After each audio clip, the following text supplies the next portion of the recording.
Hey, what's up guys? How you doing? It is Lasty here. Welcome to a special player review today here on FIFA 17 Ultimate Team. We're going to be taking a look at the PFA Young Player of the Year in the Premier League. That is, of course, Dele Alli. 91 rated special item he's received for this award.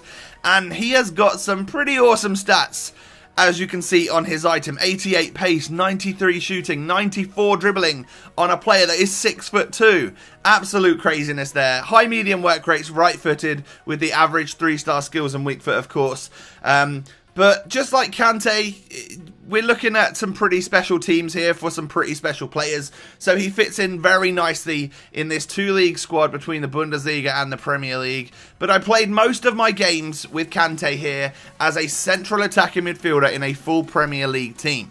This particular one on screen features the premium SBC David Luiz, the player of the month Lukaku, and Kane as well. A really nice squad with lots of firepower, should we say. So moving on in then to the in-game stats. This is about one of 4 special items that Ali's now got on FIFA 17 Ultimate Team, and of course he received a ratings refresh upgrade earlier on in the year as well. On basic chemistry, we're looking incredibly good, but today I've gone with the engine chemistry style because although it would be nice to try and boost that defending into the 80 club, I don't think it's necessary as I was playing him as a central attacking midfielder.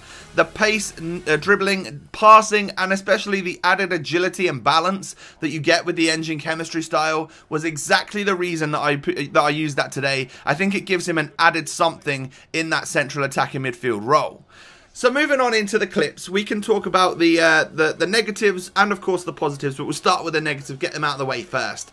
They are minor because Dele Alli's crazy good in game, but there's something that you guys should really know about. And the first one is that I was kind of expecting a little bit more from aerial ability. You know, he's positioned well, quite high up the pitch in that central attacking midfield role.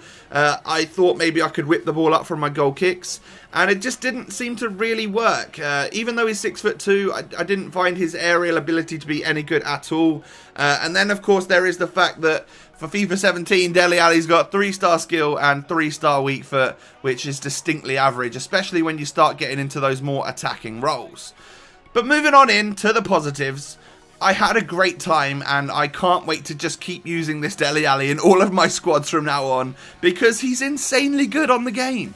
Firstly, the pace. 88 pace on a 6'2", kind of gangly-legged player in game is a bit crazy because you can go on these long sprinting runs, take really long touches, and it feels like he's even quicker than 88 pace because he touches that ball in front of him so long and then like, almost tries to catch it up. Well, he just breezes past defenders with a long touch. And you don't even necessarily have to take that long touch. You could keep it close to your feet and not sprint so much. And he's got the dribbling ability to keep going and to weave past those defenders. I was really impressed actually. Those were the 2 most shocking stats I think for Dele Alli. 1, his pace because he is 6'2" and I wasn't expecting someone so quick. And then 2, it would be his dribbling because again, you don't expect someone so tall with like the average skills and weak foot sort of combo to be so good on the ball. And his dribbling is a madness. He keeps it really close to his feet. And especially if you want to get that almost like pace boost when you hit the no-touch dribbling and then change direction, Ali's really good at that. Definitely recommend that on your attacking runs. I think we used it a couple of times in that particular goal there. You also get, you know, a nice tall physical player. He might not be good in the air, but he is nice and strong, and in physical battles when going forward, I found myself winning a lot of them, you know, probably around 70-80% of the time. He isn't the strongest player on the game. He's only got around 81 strength in game, which I thought might be more since he has such high physical, but, you know, it's something that he can work on for the future, I'm sure, and he's got other areas of his game. You know, 81 strength on this player with the other stats that he's got is still very impressive. He's also got, of course, 99 stamina. This Dele Alli will run all game long and not get tired, which is a very important thing, especially if you're playing like FUT Champions or something. You need your standout players to be there all game long. You don't want to be substituting them off or risking them not being at the top of their game for the whole game. So yeah, Dele Alli will last all game, no problem. He's a great team player as well. You know, don't forget, he's got amazing passing stats, and a lot of the time you're probably going to be playing him at centre mid or central attacking midfield, and he's got the ability and the vision to pick out some nice passes, get some assists for your club.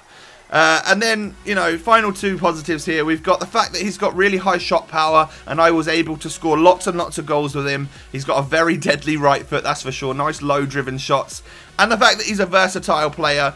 With the defending that he's got, I wouldn't necessarily recommend playing him at CDM. But centre mid all the way up to centre forward, you've got a great player here. Let me know, guys, what you think of the player of the year, young player of the year, Dele Alli. Have you got him? Have you got the loan version? What do you think of him? Down below in the comments. Thanks for watching. I'll catch you next time. Peace.